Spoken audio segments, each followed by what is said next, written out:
Dear students, welcome back. Now, in continuation of the quantum mechanics, today we are going to look into how to write the wave equation for the matter wave. So, we have already seen the wave equation for the radiation, right? So, radiation electromagnetic wave we have seen where we have the electrical component and magnetic component, which is varying with the time and how they are propagating, how they are perpendicular, and how they constitute the electromagnetic wave. Now today we are going to look into the matter wave and how to write down the equation for the matter wave. This equation of the matter wave was proposed by Schrodinger and that was accepted. And according to Schrodinger, the matter wave will have the two equations like you have in case of the electromagnetic wave. You have the two equations, one for the electrical component and then your for the magnetic component, but it is different. It's not like that whatever you have done there in the radiation. So here we are saying we have the two type of the equation. One is the time dependent wave equation and the other is time independent wave equations. So we have the two type of the Schrodinger wave equation, and today we are going to look into one of them, that is Schrodinger time independent wave equation. So let's start with. So Schrodinger wave equation is a fundamental equation of wave mechanics in the same sense as the Newton's second law of motion of the classical mechanics. So in the classical mechanics, you apply the Newton's second law, and what you say, the famous formula F equal to m into a. So what is the F? Mass equal to the force equal to the product of the mass and acceleration. So that give you the sense of the momentum, its energy, its position, all those things about the particle you can find out from your Newton's second law. So similarly, from your Schrodinger wave equations, you can find out all the characteristics of the wave which has been created with the propagation of the material particle. What do we say? It is a differential equation of the de Broglie wave associated with the particles and describe the motion of the particle. It gives the complete information about the energy, momentum, and position of the particle. So just like your Newton's second law, it is also giving you all the information about your matter wave. That is, and the primarily of them is your energy, the momentum, and the position of the particle that you can find out if you are going to do both the Schrodinger wave equation, that is time dependent and time independent. So today we are going to look one of them, that is time independent wave equation. So now we are going to start with, let us suppose as we know that we to have the Schrodinger wave, the wave that is which we call the de Broglie wave, we should have a matter particle and matter particle should be moving. So let us suppose we have got any particle of mass m and that particle is moving with the velocity v. Naturally, in a space we can find out its position and with respect to any time. So let us suppose at any time, here we are going to find out its position, and what we can say, position in the three dimension, that is with respect to x, this is your, let us suppose x, this is your y, and this is your z. So we can find out its position, that is your x, y, and z. That is in the space you can find out all these three components at any instant of the time t, right? Let us suppose this, when this particle is moving with the velocity v, right? So as it is moving with the velocity v, as you can find out, its x component is going to vary, its y component is going to vary, its z component is going to vary, right? And with that we are going to write down the wave equation. For the simplicity, what we are going to do is we are going to consider that particle is going to move in any one direction, and for the another type of the simplicity, we are supposing that the particle is moving along positive x direction. So what we can say, for simplification, we consider that particle is moving only along the x-axis and exhibiting the simple harmonic wave pattern, and which is being represented by, as you know, d square y upon dx square equal to 1 upon v square d square y upon dt square. So you have already seen in case of your electromagnetic wave. So electromagnetic wave is moving along, let us suppose, only along the positive x direction. So let us suppose here I am taking the electrical component. So this is your electrical component which is moving along your positive x direction. So this is your positive x direction in which it is moving. So what we are saying, this is your maximum amplitude and this amplitude is your electrical vector. So this amplitude is your maximum value, and that we can say E naught, right? Because your electrical component. So there we had called this was equal to your E naught. So what is the wave equation we have written there? If you can remember, d square E upon dx square is equal to 1 upon va square dA square E upon dT square was your wave equation. Similarly, we are taking that a particle is moving along the positive x direction, and its amplitude naturally it is going to vary along the y direction, because what we are saying, these two must be perpendicular. So this is your direction of propagation. X-axis is the direction of propagation and y-axis is the direction in which it is vibrating, right? So what is the equation? We can say d square y upon dx square is equal to 1 upon v square d square y upon dt square, where y will be the amplitude. So here in this case, instead of E, we can say y is your amplitude. So this is for anything which is moving. For that, we can write down the wave equation. Similarly, let us suppose here we have taken this a wall, and in this wall we have put a string, right? And this string is tightened over here, and you have disturbed this spring. That is, you have put your finger on this, right? So string get disturbed and string start oscillating this like this. So what is happening? In this case, we are saying the string, there is a vibration which has been set up, and it is moving perpendicular to the direction of the propagation. So naturally, we can say it is your transverse wave which has got set up on this string, and the string has got disturbed.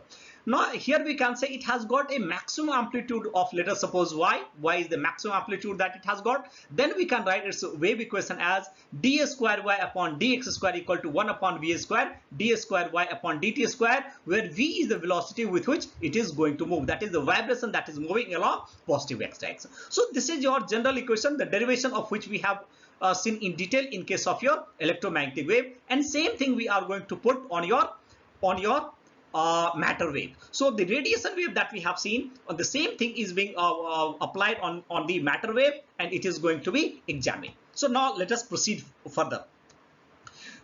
The solution of this equation can be given as, now what is the solution of this? So we have seen, if this is your simple harmonic motion, so this is your differential equation, d square y upon dx square equal to 1 upon v square d square y upon dt square. So it is nothing but simple harmonic motion, as we have seen, because it is vibrating like this. So it is vibrating like this. So it's a sinusoidal wave, and therefore what we are saying, it is moving along positive x direction with a fixed amplitude, right? So naturally, what we can say, this is your simple harmonic motion. So if it is your simple harmonic motion, its displacement y can be given as, that is the way its amplitude is going to vary, can be given as a e to minus I kx minus omega t, and this we have seen in detail along with the derivation in module 1, that is your simple harmonic motion, right? So what we can say, y equal to a e to minus I kx minus omega t, where k is your propagation constant and omega is your angular frequency, right? Fine. Now this same thing we are going to set on the matter wave. So now let us see, let me erase this so that you can see with the clarity. So where we are saying y is the displacement, right? Omega is your angular frequency, a is the amplitude, right, of the wave, and v is the velocity with which it is going to move. Now let us put this same on this equation on your matter wave. Now what we are saying, let us suppose a particle has been disturbed and particle is moving with the velocity v, right? Particle is moving with the velocity v. Instead of v, now let us suppose we are taking u is the velocity. So what is happening? A matter wave has got established and the matter wave is moving like this. So this is a matter wave which is moving, right? So we have already seen the variable. What is the variable? Variable is your probable amplitude, and the probable amplitude we have represented by psi naught. This is your psi naught, and the wave function is your psi. So what is the wave function? Wave function is your psi. So variable is your psi and maximum amplitude is your psi naught, right? And it is moving with your velocity u. Then what is the equation? Say this equation. So what we can say, suppose the matter wave associated with the matter behaves same as mentioned above, that is in the equation 1 that we have seen there. So what we can say, del square psi upon del x square equal to 1 upon u square del square psi upon del t square. So again I am repeating what we have done here. The velocity of the particle we have considered as u, and therefore as we know, the group velocity is equal to the velocity of the particle, right? The group velocity we have already seen is the real velocity of the matter wave, right? and therefore the group velocity, what we have understood, is going to vary, and the wave function for that is your psi. So what we can say, del square psi upon del x square equal to 1 upon u square del square psi upon del t square, where u is the velocity of your wave, which is of course equal to the velocity of your particle with the concept of the group velocity, phase velocity, right? So let's move further, where u is the velocity of the matter wave and psi is the wave function. So solution of this equation, what we can say, exactly in the previous we have seen. So here also, instead of y, here you have the psi. Instead of y, here you have psi. So what will be the solution for the psi?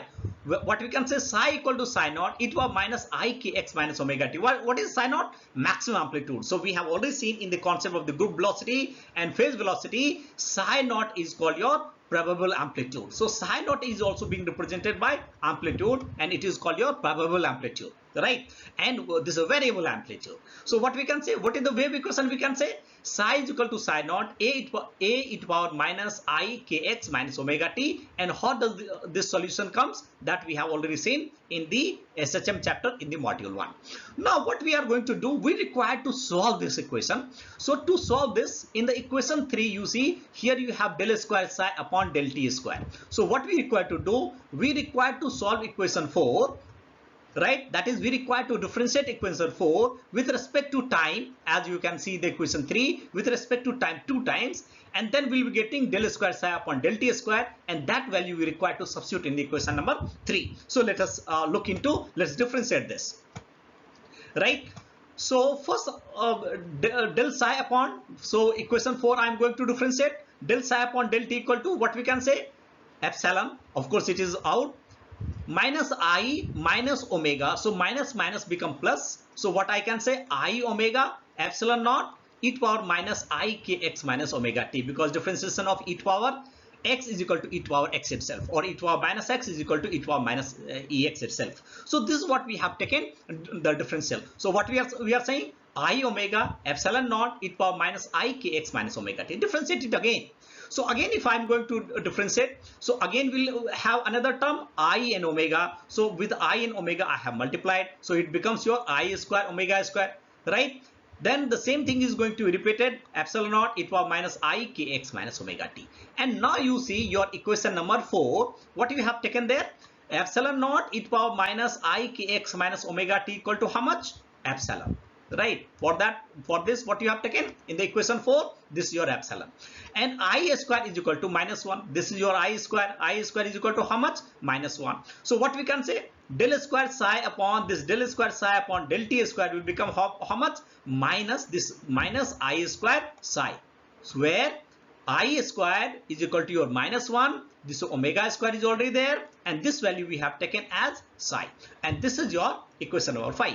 So what we have done, we have calculated the value of del square psi upon del t square on the wave which was set up.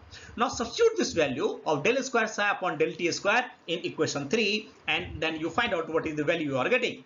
So what we can say, del square psi upon del t square is equal to 1 upon u square, and minus is there, so I have taken minus 1 upon u square del omega square psi. So here we have got in equation number omega square psi. So that value of omega square psi have been substituted there in the equation number 3. Alright, so this I am taking on the left hand side. So what we can say, del square psi upon del x square plus 1 upon u square del square omega square psi is equal to 0. So again I am repeating, this is a important relation. Del square psi upon del x square plus 1 upon omega square, 1 upon u square omega square psi is equal to 0. Okay, so this is your equation that we have got. Now this is almost the solution of your equation. Now what we require to do is, we require to substitute the different value. What is the different value? Omega is your angular velocity, so omega equal to 2 pi nu, and this is your velocity, so u nu into lambda, u equal to nu into lambda. So this value I require to substitute in equation number 6, and then we require to proceed this, right? So let us see.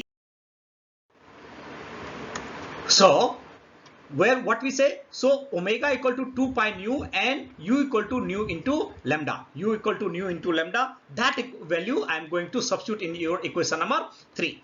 and lambda, here we have got lambda, and lambda equal to h upon p according to de Broglie concept. So all this value I am going to substitute there.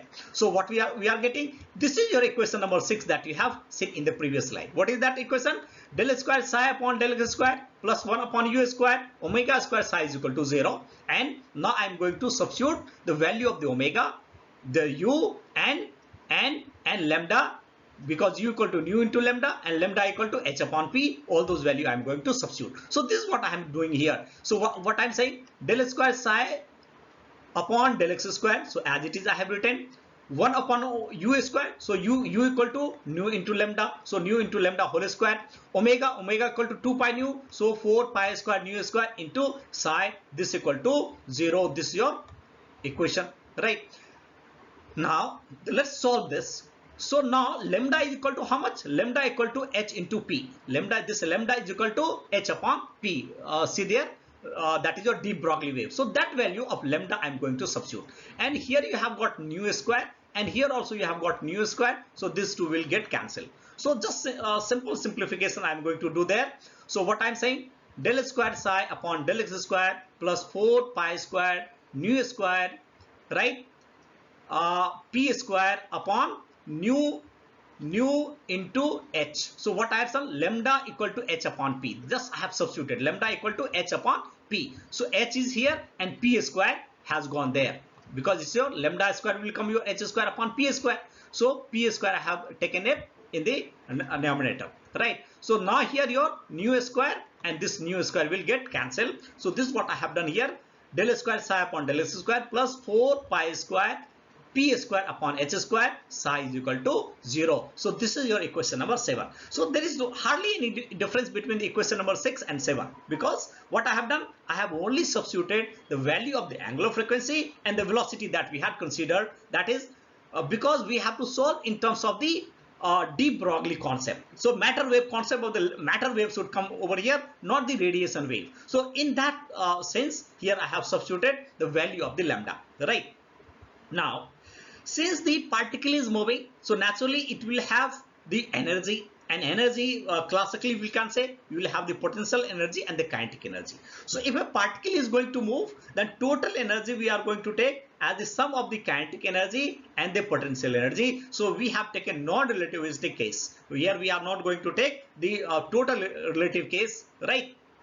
That also we can do. So here we as per your requirement of the syllabus, I have taken the kinetic energy plus potential energy, right? So this is your total energy, right? So there, so what I can say, the E, that is total energy, is equal to your kinetic energy, so half mv square plus potential energy I have taken as V, right? Now convert this in terms of the momentum. Half mv square equal to what we can write, p square upon 2m, right?